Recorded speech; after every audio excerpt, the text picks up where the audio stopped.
저는 사실 이제 우리 대통령님이 청와대에 계신 5년 내내 거의 화난 상태로 제가 살았다는 거 여러분 기억하실 겁니다. 맨날 몇 분 토론 나와서 싸우고 무슨 SBS 나가서 싸우고 하루가 멀다 하고 나가서 쌈질하는 걸로 제가 세월을 거의 다 보낸 것 같아요. 실제로 돌이켜보면 저는 화난 상태였던 것 같아요. 늘.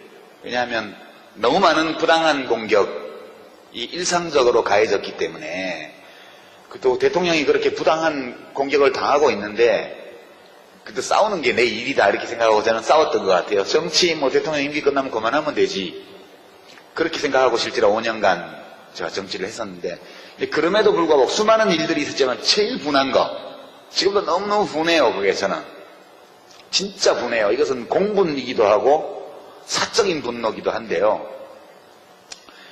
이제 노무현 대통령이 스스로 목숨을 끊으셨지만 죽인 거라고 저는 생각해요. 죽어야 되겠다라고 생각하도록 만들었어요. 누가?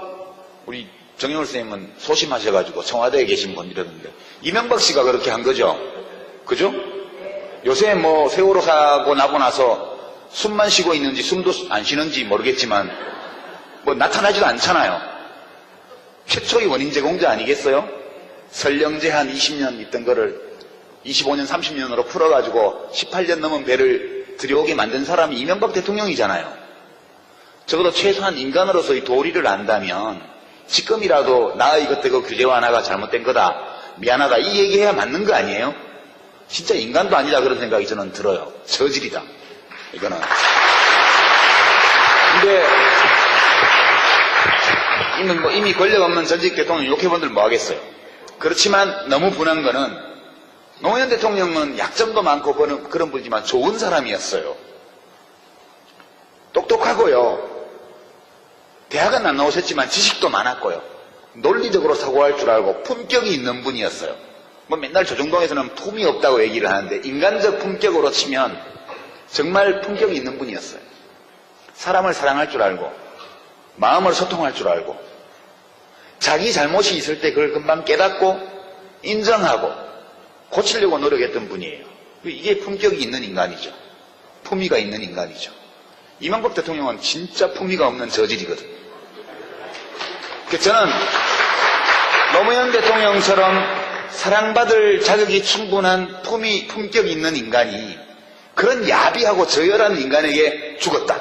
이게 진짜 분해요. 지금 생각해도 너무너무 분해요. 그리고 복수를 해야 되는데 우아하게 복수를 해야 될 텐데 그 생각을 많이 하죠.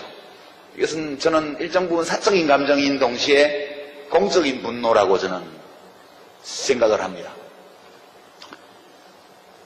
너무 심한 말을 하면 현직 대통령한테는 또 시끄러워질지도 모르겠지만 박근혜 대통령은 저질은 아닌 것 같아요. 이명박 대통령처럼 저질은 아니에요. 그러나 좀 다른 글자가 들어가는 질 같아요. 여러분 마음대로 상상하십시오.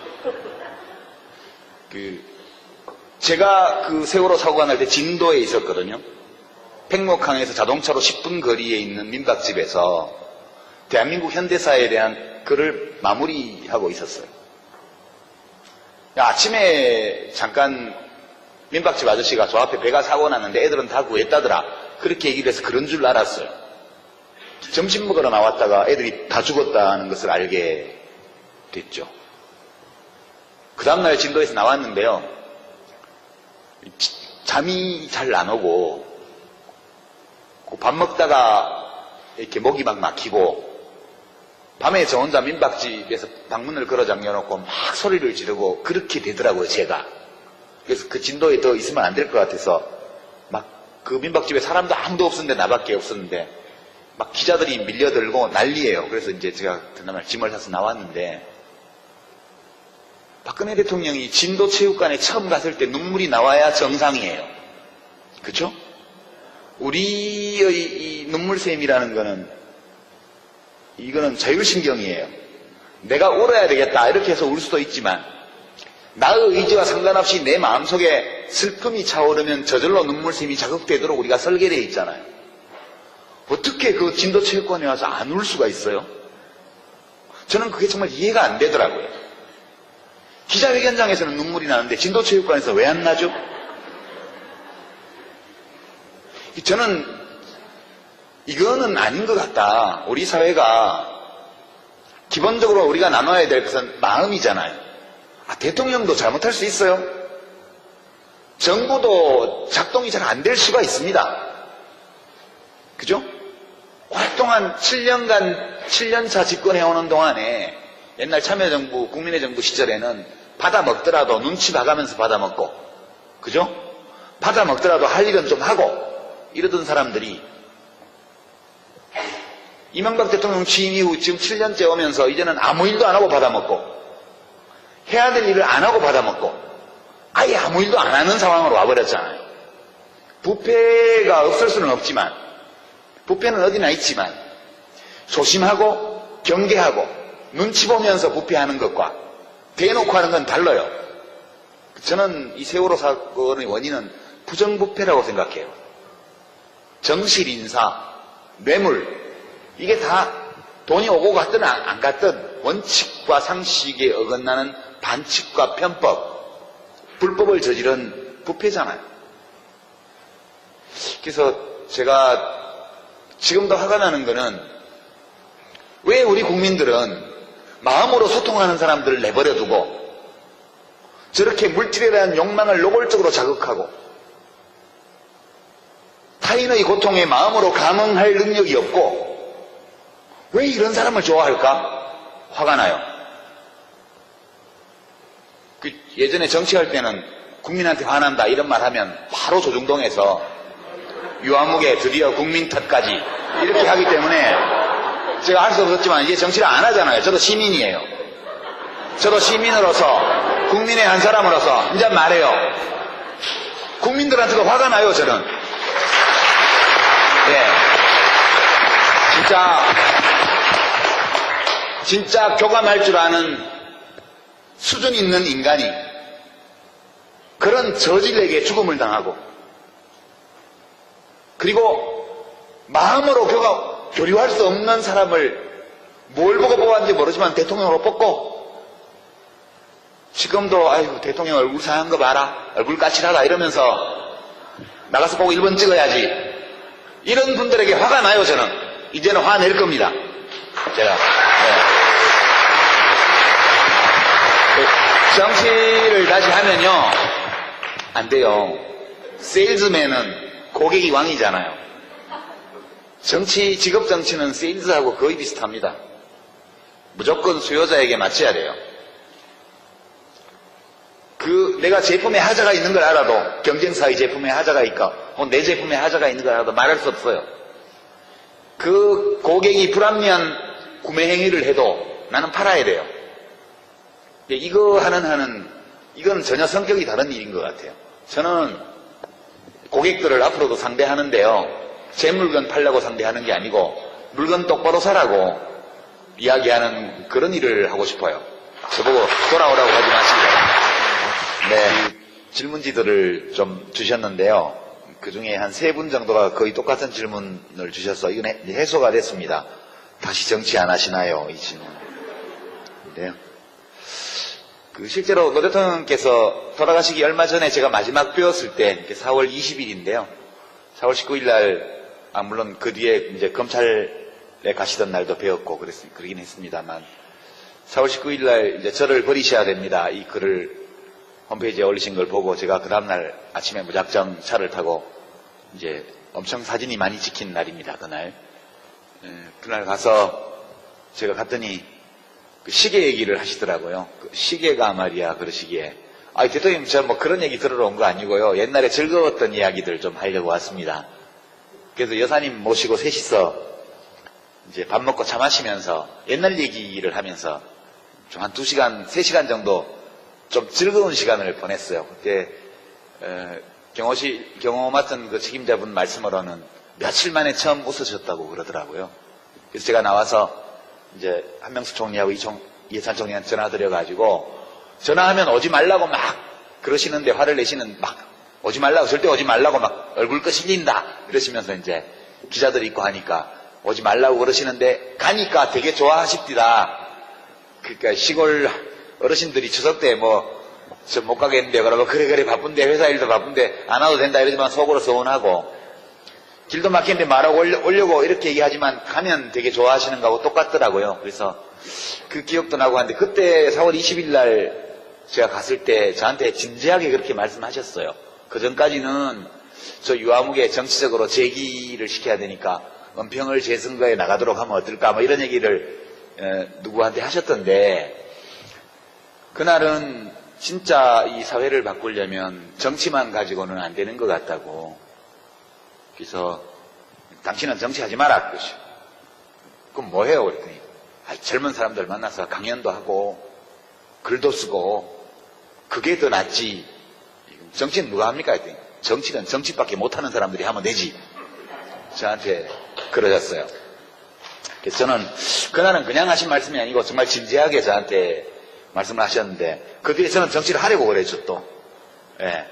근데 잘 안 되더라고요. 역시 대통령님 판단이 말 들을 걸 괜히 했다 제가 그 생각했고요. 제가 최근에 어디 책을 읽다가 본 귀절인데요. 선생님, 착한 사람하고 나쁜 사람이 싸우면 누가 이겨요? 그렇게 질문을 하니까 답이 힘센 놈이 이기지.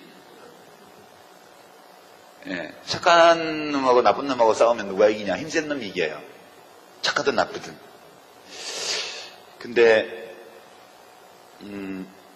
노래통령께서 이제 봉화마을 사시면서 마지막에 남기신 말씀들이나 글들이 나중에 진보의 미래라는 책으로 이제 나왔죠. 거기 보면 그 버스 이야기가 나오죠. 이제 부산에서 진영 가는 버스인데 중간에 어디 섰어요. 버스가 복잡해요.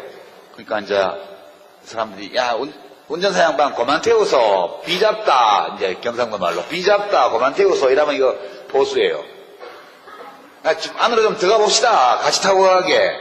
이렇게 말하면 이게 진보래요. 그게 이제 노무현 대통령의 보수 진보 분류법이었어요.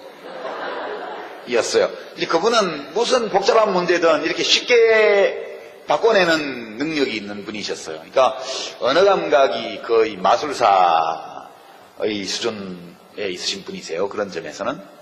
그러니까 비잡다 그만 태워라 이렇게 얘기하는 건 보수고 좀 안으로 좀 들어갑시다. 같이 타고 가게. 이렇게 말하면 진보라는 거죠. 그 차이가 뭘까요? 저는 그것이 타인의 고통, 타인의 아픔, 다른 사람의 소망에 감응하는 능력의 차이라고 봐요.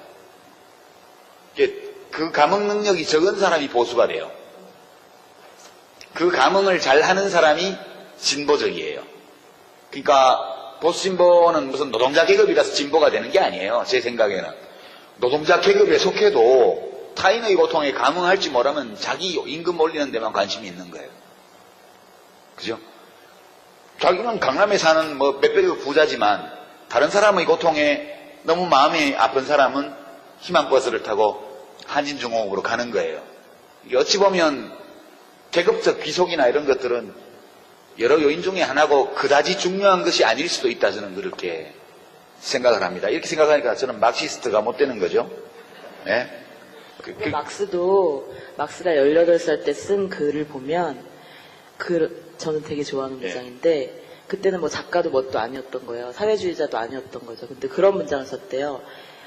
이 세상에 모든 사람들 중에서 행복하지 않은 사람이 한 사람이라도 있다면 나는 그런 세상에 살고 싶지 않다고. 예. 마르크스는 그런 감흥 능력이 아주 굉장히 컸던 사람이죠.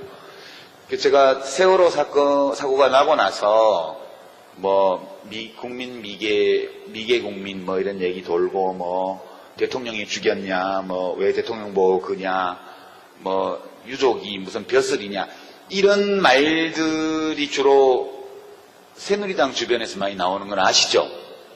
예. 그러니까 저게 뭐냐 이래서 이제 어떤 분이 평하기를 이 싸움은 진보와 보수의 싸움이 아니고 인간 대 짐승의 싸움이다. 그렇게 얘기하는 걸 제가 어디서 봤는데요. 짐승은 좀 과장된 거죠.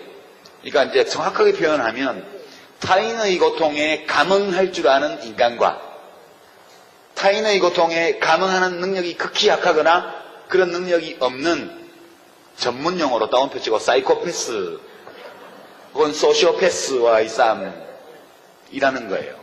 그러니까 이 타인의 고통에 감응하는 능력이 전적으로 결여되고 공격적 성향이 있으면 연쇄살인범이 되잖아요. 그런 분들 중에서 나오잖아요. 연쇄살인범이. 그러니까 저는 그렇게 생각해요. 지금 이 질문 주신 분이 무엇 때문에 고민하시는지 알겠는데 사회를 바꾸는 힘은 악해져서 나오는 게 아니에요. 악하면 사회를 못 바꿔요. 그리고 악해져야 힘을 키울 수 있는 것도 아니라고 봐요. 진짜 큰 힘, 우리 대한민국을 이만큼의 민주주의라도 이루어지는 나라로 만든 힘이라는 것은 그 자체로서는 작지만 약하지만 선한 마음들이 수백만 수천만이 모여서 이 변화를 만들어낸 거기 때문에요. 우리는 착한 가운데 힘이 세져야 된다. 저는 그렇게 생각을 합니다. 이게 둘 다 간단치 않은 질문이긴 해요. 근데 이제 노 대통령께 제가 이렇게 직접 여쭤본 적은 없어요. 왜 이 길을 오셨습니까? 그러나 이제 제가 느끼는 바가 있죠. 느끼는 바가 있고. 그런데 여러 가지 답을 할 수 있겠지만 이제 제 경우도 그러하고 노무현 대통령 경우도 그렇고 이게 왜 정치를 했을까? 왜 대통령이 되려고 하셨을까? 왜 그런 방식으로 대통령직을 수행하셨을까? 그리고 왜 그런 식으로 떠나셨을까? 이 전체를 생각해 보면 노무현 대통령은 자기 자신을 굉장히 적극적으로 표현하고 사신 분이라는 생각이 들어요. 이게 이제 자아실현이라는 말이 자기 자신의 가능성, 자기의 개성, 그리고 자기의 지향, 그러면 내가 도달할 수 있는 가장 높은 곳까지 도달하려는 의지, 이런 것들이 이제 자아거든요. 노무현 대통령은 이제 속된 표현으로 하면 야심이 이만저만한 분이 아니셨어요. 그 야심이 내가 대통령이 돼야 되겠다. 이거는 그렇게 큰 야심이 아니에요. 그분의 야심은 반칙하지 않고도 이길 수 있다는 것을 보여주겠다. 그런 거예요.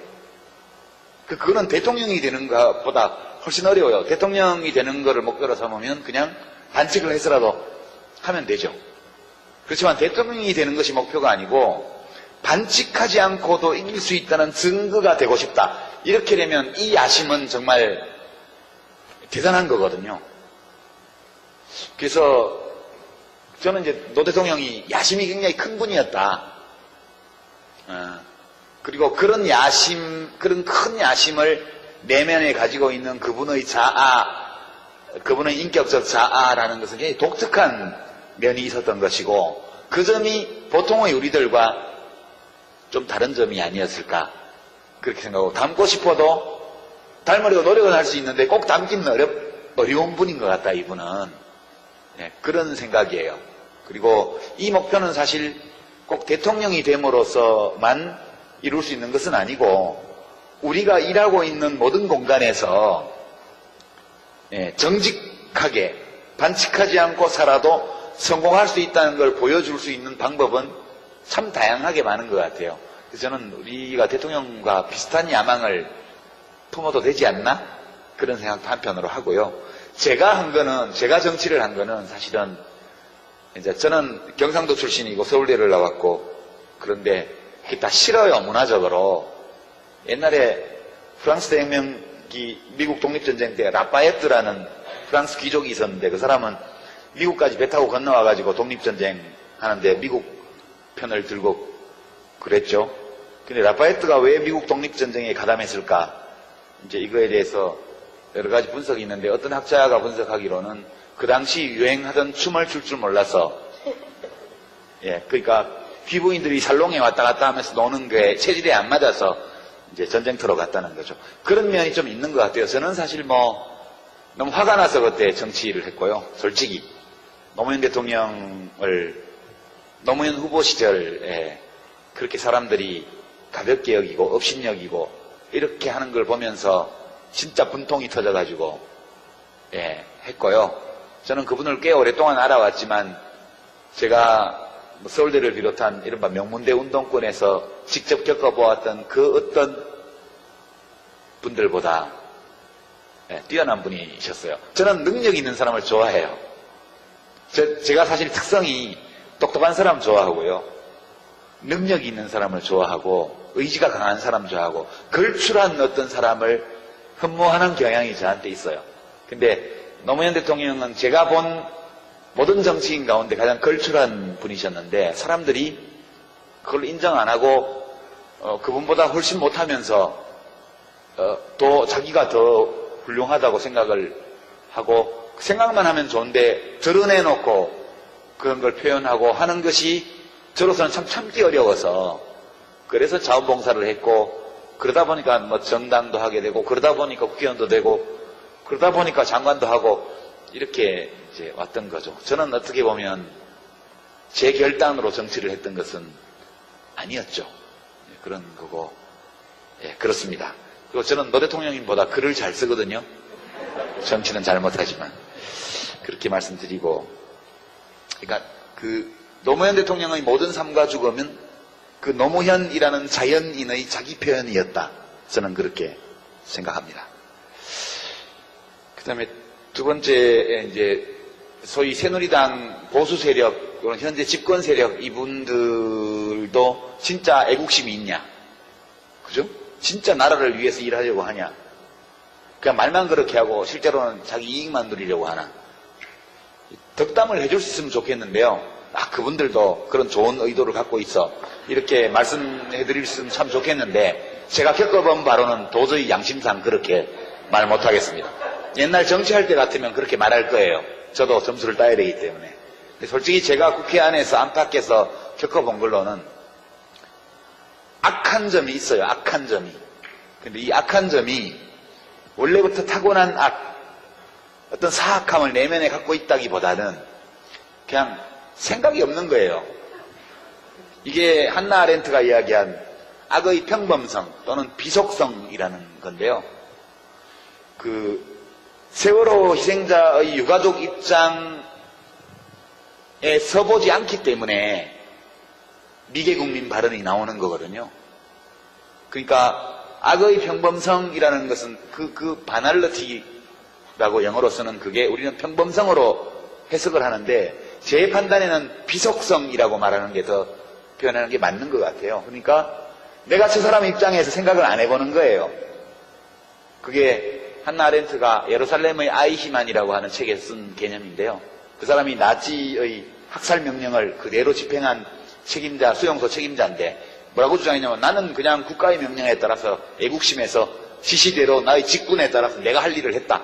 그렇게만 주장하죠. 그건 정직한 태도고 그럴 수도 있어요. 그러나 역지사지를 전혀 안 해본 거죠. 그러니까 이 생각 없음을 한나 아렌트는 악이라고 그랬거든요. 제가 이제 새누리당이나 최근 이 세월호 사태를 둘러싸고 온갖 이해할 수 없는 말들을 내뱉는 사람들을 볼 때 그분들이 마음속에서 어떤 절대 악을 갖고 있기 때문이 아니고 이 생각 없음이라는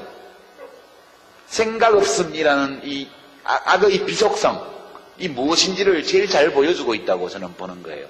생각하지 않으면 악에 빠지게 돼요. 생각하지 않으면 악에 물들게 돼요. 생각이 없으면 악을 저지르게 돼요. 악에 가담하게 돼요. 악이라는 것은 특별한 무엇으로 존재한다기보다는 우리들 각자의 내면에도 일정 부분 있을 수밖에 없는 어떤 요소다. 저는 그렇게 생각합니다.